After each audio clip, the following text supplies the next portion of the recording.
For any Xbox or PlayStation codes or cheap games on any platform, use the referral link in the description. It'll take you to g2a.com. Use the promo code CHES over there and you'll get yourself 3% cash back. Also, I've got a new merchandise store, hats, hoodies and new tee designs, all available right now on the link in the description. Hey guys, welcome to episode 2 of the second season here at Everton Football Club on FIFA 17. In the last episode, in episode number 1 of this second season, we laid out what my plans were for the transfer window and I asked you guys for a number of suggestions.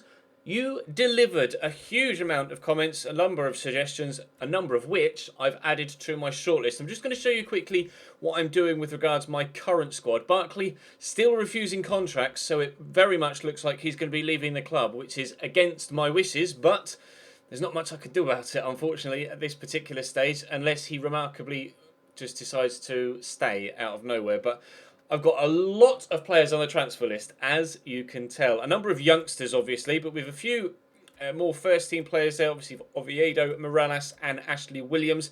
The three main ones that we're looking to move on and replace, especially Morales and Williams. They definitely need replacing in the first team. As such, you guys came up with a number of suggestions for me, and I've added them onto the list here.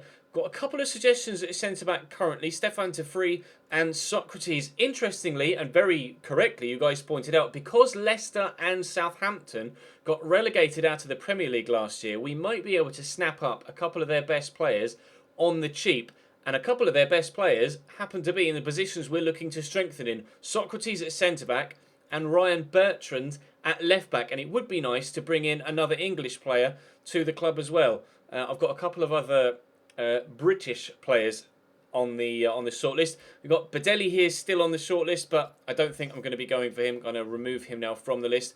Another player now in the Championship that we could look to replace Kevin Morales with is Riyad Mahrez, potentially one of the wide players we could look to bring in. Obviously now, having been relegated, might be able to pick him up a little bit cheaper, but he is still valued at 39 million, so that might not be possible. Daniele Baselli at centre-mid to perhaps come in and replace Ross Barkley. Similarly with Saul, Andre. Aaron Ramsey is currently valued at £33 million, but he would be very good for that midfield role. However, of course, Arsenal dominated the league last year, so whether he'd be willing to leave to this team that finished second, not entirely too sure. Paul Georges-Ntep is still on my shortlist, although I actually am going to remove him now because I'm not interested. Yannick Ferrer-Carrasco, however, I'm very, very keen on. Another Belgian winger to perhaps replace Kevin Morales. Mateo Kovacic is a player we could look at in that central role to replace Ross Barkley. A number of people suggested Julian Draxler, but as you can see, valued at 40.5 million, it would cost me an absolute arm and a leg and probably 17 different organs as well to be able to bring him into the club. I don't think it's going to be possible, but I'll keep him on the list just in case. Marco Asensio was also highly recommended, and he's pretty similar to Julian Draxler, although he's younger and arguably just as good technically. He's got better short passing. There we go, get it out of my face.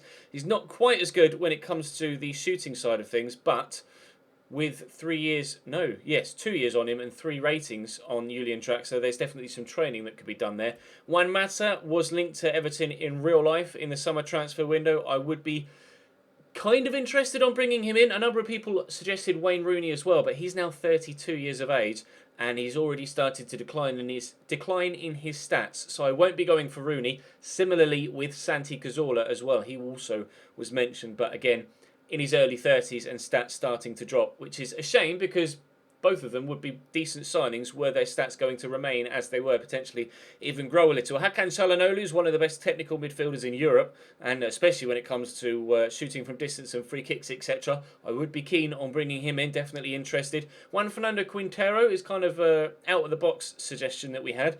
Would be interested in seeing what his stats are like, though.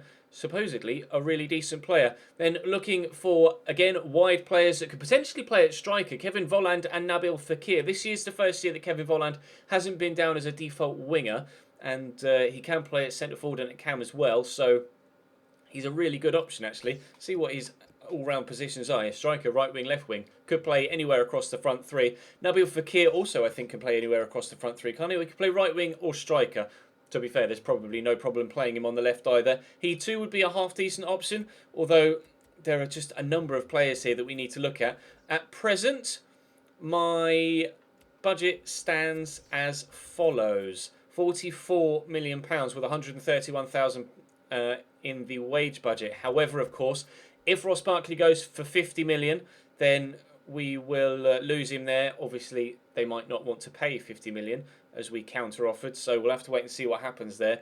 Also, when players like Ashley Williams and Kevin Morales leave the club, that also will free up a large chunk of extra cash. So we'll play this final group stage game here against Villarreal. If we win, we'll be through to the semi-final, which I presume will be played on the Sunday. And then if we win that, we'll be through to the final, which will be played on the Wednesday. But we have to win this game against Villarreal first. We drew 1-1 with Benfica. We drew 0-0 with Bayern München. So hopefully we can get ourselves a victory. Any win whatsoever would put us through to the knockout stages of this pre-season tournament. Obviously, the further we go in the tournament, the more money we get, so that would be preferable. Stefan Jovetic, however, is unfortunately now injured, so he can't play in this game, but I love Villarreal's home kit. Every single year, it's absolutely fantastic, but we'll see if we can do a decent enough job here against Villarreal to get ourselves through to the knockout stages. There's £9.5 million available if you go all the way in this tournament, and that would do us no harm whatsoever if we can bring that into the bank balance. So that's going to be the aim. Drop the video a like if you enjoy. Feel free to continue to give me transfer suggestions in the comments section down below. Subscribe to the channel if you haven't already. As I record this, we're about 500 subs away from 200,000. So maybe with your help we can get there very, very soon. But let's jump now into this game against Villarreal. Let's get ourselves a win, shall we? Nice bit of interplay between Barkley steals that off the man in the midfield. We're looking so for De La Feu and burst into that space. Gerard De La Feu. Oh, I thought for a minute that was going to sneak in that bottom corner. Good save by the keeper. Got just enough on it. Corner comes in. Barkley's up. Trigueros is also up. And that'll be another corner. See if we can get something from the second delivery. Maybe put it a little bit further towards the back. Look for Iñaki Williams perhaps. Or Yannick Bolasie. No, the keeper comes to punch very well. But De La Feu will pick up on it again. There's still a couple of people there at the back post. So we'll scoop it up looking for them. And unfortunately, I've missed everybody, and Iñaki Williams was offside. He's thrown that straight to Gerard De La Feu. Thank you very much, my man. I appreciate that. I'll take it, and we'll feed that to Ross Barkley, who will draw a good save out the keeper and come close to giving us a 1-0 lead. Right, can we get something from this corner, perhaps? Try and stand it up towards the edge of the 6-yard box, and Iñaki Williams did get on the end of that, but didn't get enough on it to cause the keeper any problems. We're dominating here in the opening half an hour. We just need to make sure that we can get the goal to go in front. Corner for Villarreal, Manu Trigueros to stand it up into the middle, and it's a poor one actually, and Quadrasimo will just get that away. And if Iñaki Williams actually looked at the football and took a touch, we might have been able to catch him on the counter. Don't give a free kick there, ref, he didn't. Wasn't able to get it to Iñaki again. Espinoza into Pato. Wonderful footwork from Alexander Pato. It drops free and Quadrasimo will just hook it away. That was close to 1-0 Villarreal. The first time they've actually caused me any sort of problems at the back, and the footwork from Alex Pato was out of this world. Wonderful twinkle toes action in the 6-yard box, but unfortunately for him, not able to put the ball in the back of the net. But we might be able to create something on the counter here. Iñaki Williams has got the pace to get away, and we'll try and utilise that. In fact, space has run out there, but we are going to work this into James McCarthy, who can poke it through there to Ross Barkley, who can help it on its way again to De La Feu, who will drill the ball wide. Come on, Gerard. How many times have you scored goals in that situation for me? You've got to hit the target there. There's no excuse. Whistle to De La Feu. Poke that through there. Get there, Yannick. He has done. First time hit. Bang.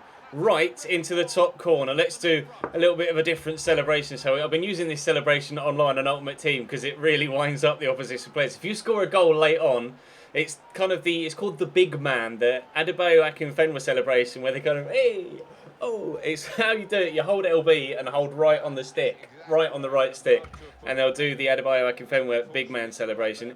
Through there to Soda Berahino. Idris has made the run. I was actually through there with Soda Berahino, and I clearly should have taken it on with the striker and not Idrissa Gana Gueye, because that was a woeful shot.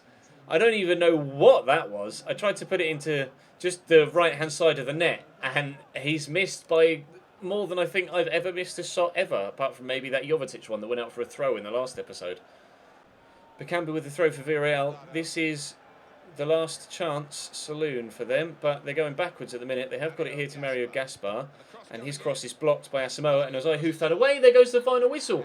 We are through to the knockout stages of the pre-season tournament, so we're already doing better this year than we did last year, because we didn't make it out of the group stage last year. Pleased with that performance, although there weren't that many chances in the game, but our one shot on target buried itself into the back of the net and will take the victory. So we will be playing either PSG or Sevilla, I believe, in the semi-finals of this pre-season tournament. There might be something happening transfer window-wise between now and then, though.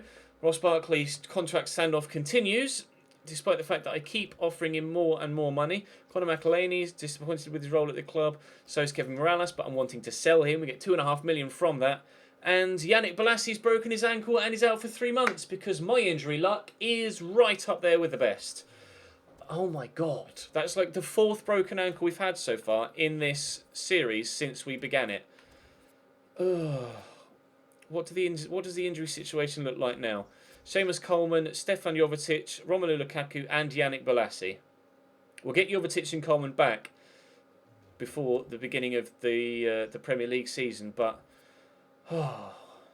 things just keep going from bad to worse with regards to the injury table, don't they? It's just paused to tell me that there's nothing in my inbox, thank you. And it is Sevilla that we'll face next. Waiting for a few scout reports before I do anything further in the transfer window. Chelsea have said that they don't believe that 50 million is what Ross Barkley is valued at. So I will keep him for now, thankfully. I might be tempted to throw him another contract offer, actually.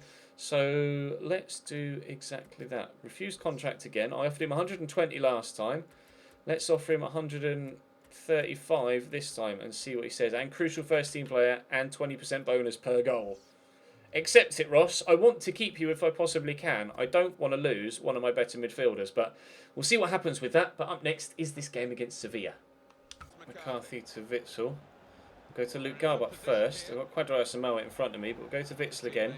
And then to Saido Berahino. Could play it through there to Ross Barkley, who will maybe look for a teammate and finds Conor Plianka instead, who's cleared that away. It's going to be a corner. Deulofeu will stand it up into the middle. Axel Witsel is up, but goes down under the pressure in the back from the defender, from Adil Rami. And the referee points to the spot. We have ourselves a penalty after just 5 minutes here. Is the referee going to deem that card worthy? It seems not. Pushing the back, was it from Adil Rami? Not really too sure whether that's a penalty or not, but I'll take it. Thank you very much. And Saido Berahino will step up to take it, and I'm going to put it into the top right corner. Off the post and back out. I cannot take penalties on FIFA 17, it seems. At all. I can't believe I've missed another one. Tyce Browning. Get it round there to James McCarthy. Luke Garbutt's there in support. A couple of people here in front of me, one of which is Saido Berahino. I'll give it to James McCarthy. Just trying to work something.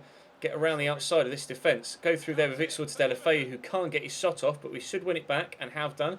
Witsel will eventually take a first touch. Thank you. There we go. Into Berahino. Lovely turn and the shot over the top of the bar, unfortunately. Close, but not close enough. Oh, Ben Yedder losing possession and winning it back again somehow. Won it again. And we'll poke it here to Witsel, who's not going to get there. This has been a difficult game so far. I just can't seem to hold on to possession for longer than 1 or 2 passes before I end up losing it. Deulofeu here to James McCarthy. We'll go inside to Berahino. Axel Witsel's making the run.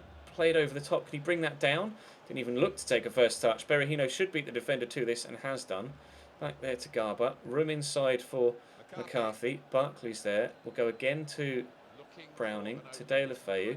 Through there to Ross Barkley. Back to Deulofeu and into the back of the net. No. Good save by Soria. Run out of room. Laid off. Have a crack, James McCarthy. Well blocked and cleared away. All right. Well, I need to be more accurate with my penalties. I think actually next time I get a penalty, or just in general in future with penalties, I'm not going to try and aim so much for the corner. I'm just going to go to one side or the other, but not actually try and get it right into the corner, because clearly that's my issue right now. I may even start playing a few right down the middle, considering goalkeepers tend to dive out of the way. And Nzonzi draws a good save at Sergio Rico against his former team. Before we get... Actually, yes, Sergio Rico came from Sevilla, didn't he? For a brief moment there, I thought we signed him from Bilbao. But no, we got him from Sevilla, didn't we? Adil Rami gets the turn in into Conor Plianka, but Asamoah with a tackle. And there's the half-time whistle. 0-0 at the break. Good half. Could have come away with a 1-0 lead thanks to that penalty. But no, I hit the post. It's a Berahino. Poke it there. And again, oh, that's lovely football. And surely Ross Barkley. God, how did I not get the shot off there? How's the defender stuck in a giant foot there? Quadro Asamoah gets the turn in. I'm going to have the shot. It's deflected. It'll be a corner. How did Barkley not get the shot off quickly enough there? I was pressing shoot and he just stood there next to it. Up goes Berahino. Good save. And that's a simple finish for Ashley Williams. We lead 1-0 5 minutes into the second half here. He couldn't really have missed, to be completely honest. Good header from Berahino. Decent save from the keeper. Just unfortunate that he palmed it straight to Ashley Williams. Oh well, he might be leaving us sooner rather than later, Ashley, but he's given us a 1-0 lead here. Give it to Barkley. Go back the other way. Berahino. Look for De La Feu. Drop the shoulder on the defender. Pace around the outside of him. And... oh, good save by the goalkeeper. De La Feu is pretty good for me in front of goal, but so far in pre-season, for this second season, he hasn't been as good as he was season number 1. Barkley will look for Berahino here. Somehow it reaches him. Not entirely too sure how. Witsel will look for Quadro Asamoah. Get it on that left foot. Look for the top corner. Nope. Not even close to being on target. I got too much underneath that. Picked up again though by Sevilla. Conor Plianka. Oh, turned back inside. And Giannioni keeping the ball away from me well. Sevilla 12 minutes to look for that equaliser. And then maybe a winner for either side. But hopefully the one goal that we've gotten already will be the winner for us. Although that's a very good ball in. Sergio Rico has to power through the man that was underneath it. That's given away though. We go inside here to James Ward-Prowse and poke that for Kevin Morales. Okay, Saponara will pick up on it then. Well, actually, let's go to Berahino here and wait for De La Feu to arrive. And he's not quite... well, he is going to get there. It's not even De La Feu, it's James Ward-Prowse. It's very well blocked by Eldil Rami, who arrives out of nowhere to stop me from scoring a second and putting the game beyond any reasonable doubt. Didn't think Adil Rami was going to be able to catch me there. He's not that quick. But here's James Ward-Prowse. I'm going to go solo. It's dropped to Idrissa. I still can't get the shot off. I'm not destined to score this second goal, am I? If they end up pulling one back, I'll be pretty pissed off at my own inability to actually get a shot off when in a decent goal-scoring position. Get this to Idrissa. Go to Berahino, to James Ward-Prowse. There's the shot. Great save from David Soria, stopping me again from getting this 2-0 lead. De La Feu will take the corner. Up goes Funes Mori, and Vitolo heads that way off the line. Quickly, oh no, it was meant for James Ward-Prowse. I don't know why it ended up going towards Saponara. But Funes Mori trying to do Ganso out here, and he's done well. That'd be our throw as well, actually. Came off Ganso's foot. Okay, well, I'm still going to look for this second because we're going to need to get into a goal-scoring vein of form if we want to be able to beat either Bayern or PSG in the final. But as it stands, it is going to be ourselves that reach that final. Unless Sevilla can build something here, but they're just taking their time right now. I'm quite happy to let them pass it around. Oh no, they're not passing it around at the back anymore. They've pumped that over the top to Kiyotake, whose touch is outrageously bad, but he does get to the second ball, and then Tyus Browning steals it off him. Thank you very much, referee. A 1-0 win against Sevilla sees us through to the final of the pre-season tournament. Thank you very much. It was Ashley Williams we had to rely on to put the ball in the back of the net. 12 shots, 7 on target. I definitely deserved the win there. Would have made things slightly easier if I hadn't missed a penalty in the opening 5 minutes. But it will be Bayern that we face again in the final of the competition. So that will be interesting enough. Hopefully this time we can do better than a 0-0 draw. Although it was bloody difficult playing against Bayern last time. I'm still waiting for a couple of those squad reports, or scout reports, sorry, to come back before I can delve too heavily into buying some players.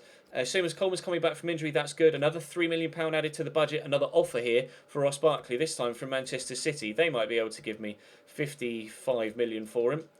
We'll see what they say. Probably say no, but you don't get if you don't ask. So we'll see what they go. Because I just don't think Ross Barkley is going to sign any contract. I could offer him a huge, huge contract, and he will probably still say no. Actually, someone's mentioned in the comments section, if I praise a player, can I... oh yeah, cancel player. If I praise a player, it might make him more inclined to sign a new contract. I don't know whether there's any truth in that whatsoever, but I'll give it a go, because if I can get Barkley to stay, I will do. But that's going to bring today's episode to a close, guys. Like I say, if there's anyone else you want me to add to this shortlist, then do continue to leave your suggestions in the comments section down below. Players like Socrates and Ryan Bertrand, I will probably start to go in for in the next episode. In fact, I might even offer for Socrates now. He's not... oh, he's just signed a new contract. But if I can get... he's on 56. So if I can get a straight swap for Ashley Williams, Probably not going to happen, actually. But let's try Ashley Williams just plus 4 million.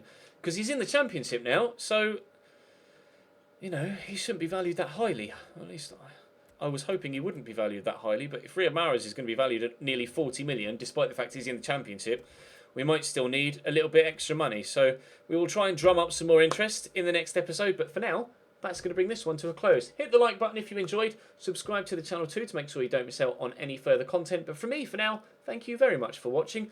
The journey finale is tonight, and I'll see you next time.